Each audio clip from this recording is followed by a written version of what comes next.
কংগ্রেসের অধীর রঞ্জন চৌধুরী, এটা কি একটা ফ্যাক্টর? অধীর চৌধুরীর ব্যাপারটা কি হয়েছিল, এস্টাবলিশমেন্টের মধ্যে তিনি 25 বছর ছিলেন, তার তো একটা পতন হয়, কিন্তু তার সঙ্গে সাথে লিগাসি সেট করে দিয়ে যায়। যেমন সোনিয়া গান্ধী রাহুল গান্ধীকে করেছে, প্রিয়াঙ্কা গান্ধীকে করেছে। এরকম ভাবে অধীর দা পার্টির ভবিষ্যৎটা তিনি দেখেননি। যে কংগ্রেসে আপনার মহাত্মা গান্ধী থেকে শুরু করে জওহরলাল নেহরু থেকে শুরু করে যে কংগ্রেসের জন্য প্রাণ গেছে, ইন্দিরা গান্ধী, এত বড় একটা কন্ট্রিবিউশন দেশের লোকের, এত লার্জেস্ট পার্টি, এত মানে ওল্ড পার্টি, ইচ্ছাকৃতভাবে যে করলেন না, এই পার্টিকে তিনি যদি বাড়াতেন তাহলে আজকে তার এই অবস্থাটা হতো না।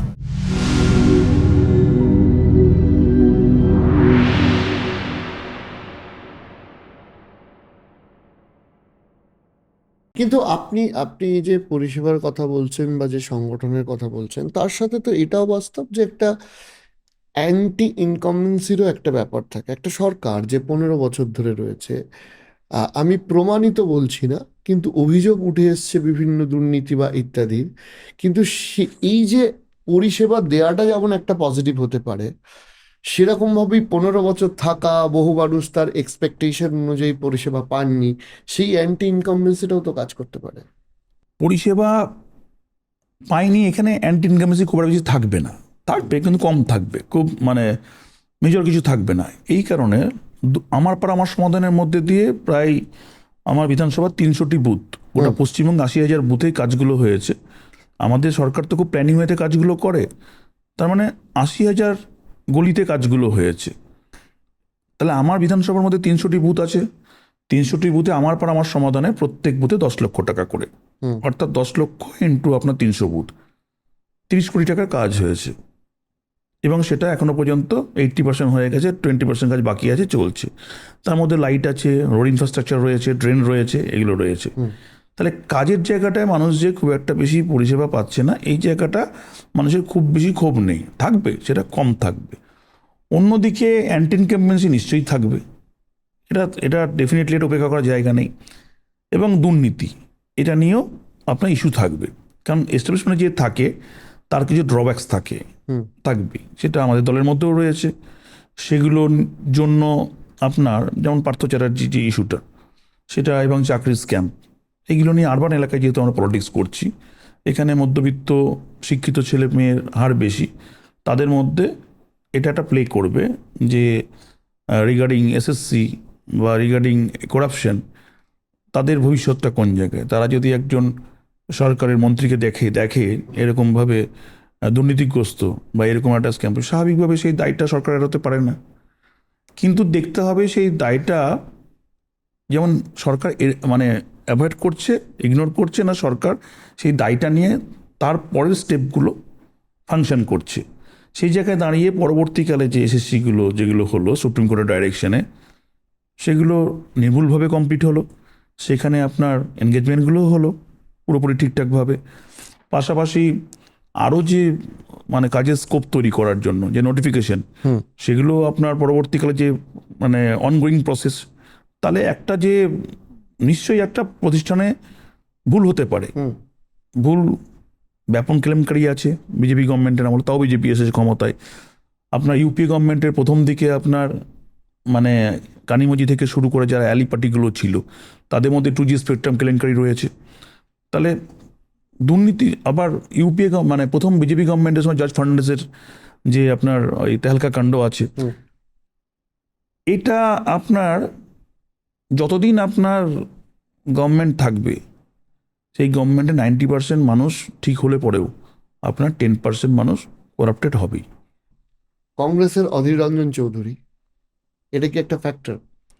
দেখুন, অধীরদা এখানে তো মানে দীর্ঘদিনের লিডার, এটা তো মানে আমার অধীরদাকে লিডারশিপ পছন্দ হোক না হোক তার উপর তো যায় আসে না।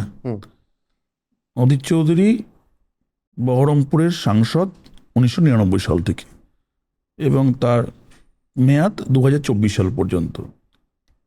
আমার পছন্দ হোক না হোক তিনি এখানকার সাংসদ ছিলেন। অর্থাৎ সেই জায়গা থেকে তার যে গ্র্যাভিটি, তার যে ওয়েট এবং তার যে রাজনৈতিক ম্যাচুরিটি, এটা অস্বীকার করার জায়গা নেই। কারণ আমি একজন রাজনৈতিক কর্মী এবং রাজনীতির মানে ছাত্র হিসেবে কখনোই মানে এই জিনিসগুলো ইগনোর করতে পারবো না। তাহলে আমাকে এটাকে মাথায় রেখেই আমাকে রাজনীতিটা করতে হচ্ছে এবং আমার ভোট ফাইট করতে হচ্ছে, আমার পক্ষে ভোট হুম মানে করাতে হচ্ছে। অধীর চৌধুরীর ব্যাপারটা কি হয়েছিল, এস্টাবলিশমেন্টের মধ্যে তিনি 25 বছর ছিলেন। এখন আমরা এস্টাবলিশমেন্টের মধ্যে যারা জানি থাকলে পরে তার তো একটা পতন হয়, কিন্তু তার সঙ্গে সাথে লিগাসি সেট করে দিয়ে যায়, অর্থাৎ তার ইনহেরিটেড কে হবে সেটা একটা প্রোগ্রাম করে দিয়ে যায় এবং তাকে প্রমোট করে দিয়ে যায়। যেমন সোনিয়া গান্ধী রাহুল গান্ধীকে করেছে, প্রিয়াঙ্কা গান্ধীকে করেছে, রাহুল গান্ধী প্রিয়াঙ্কা গান্ধী হয়তো তার পরের জেনারেশনকে করবে। এরকমভাবে অদিতদা দীর্ঘদিন থেকে কংগ্রেসের, যখন এটা কংগ্রেসের জমি ছিল, হুম অদিতদা যদি সিপিএম করতেন এখানে বহরমপুরে, তিনি কতটা এস্টাবলিশ হতেন এটা নিয়ে আমার প্রশ্ন থেকে গেল।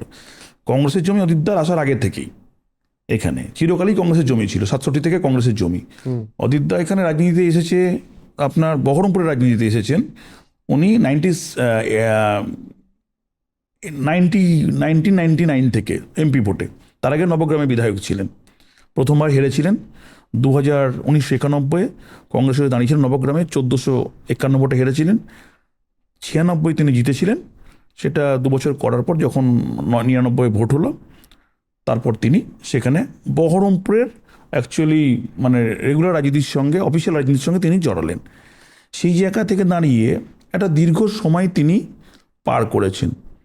তার যেটা ড্রব্যাক, যেটা আমরা কংগ্রেস করতে গিয়ে যেটা বুঝেছিলাম, এই রকম তিনি পার্টির ভবিষ্যৎটা তিনি দেখেননি আপনার। সেই জন্য গোটা আজকে জেলা জুড়ে তার যে এক্স সভাধিপতি জেলার, যেটা প্রদেশের যে নেতা শিলাদিত্য হালদার, আসিফ ইকবাল যিনি আজকে অভিষেক বন্দ্যোপাধ্যায়ের সঙ্গে জয়েন করেন ফারাক্কার, হাসানুজ্জামান বাপ্পা ছাত্র পরিষদের নেতা এবং কংগ্রেসের লিডার, তিনি কিন্তু তার পিরিয়ডে তিনি কিন্তু কংগ্রেসে তার নেক্সট কে হবে তিনি কিন্তু এটা ইচ্ছাকৃতভাবে তৈরি করেননি।